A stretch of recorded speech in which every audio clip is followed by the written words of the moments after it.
Éblouit le monde entier en pleine promotion de la suite du Diable s'habille en Prada.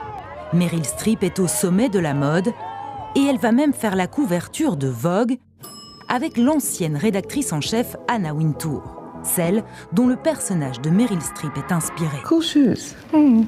Nice boots. Mais au-delà de la promotion du film, cette une montre la femme d'âge mûr, puissante, brillante et désirable, signe d'un revirement qui s'inscrit dans un changement plus profond. Sur les podiums des défilés aussi, la femme d'âge mûr, au-delà d'être représentée, devient même un étendard, à l'image de Stéphanie Cavalli, 50 ans, crinière grisonnante, et c'est clairement elle qui est devenue la star des défilés Chanel sous Mathieu Blazy. Le directeur artistique franco-belge a d'ailleurs déclaré dans le New York Times « Les femmes plus âgées apportent une dimension complètement différente aux vêtements. Elles ont vécu, elles ont vu le monde. » Et tout cela n'aurait rien d'étonnant.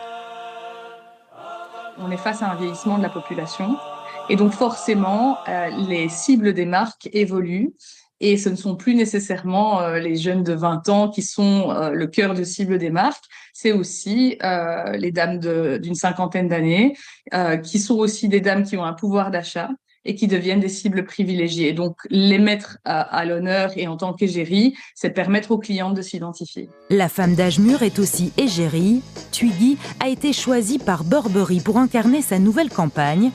Ou encore Jacques Mus qui a choisi pour sa première et seule égérie sa grand-mère Liline.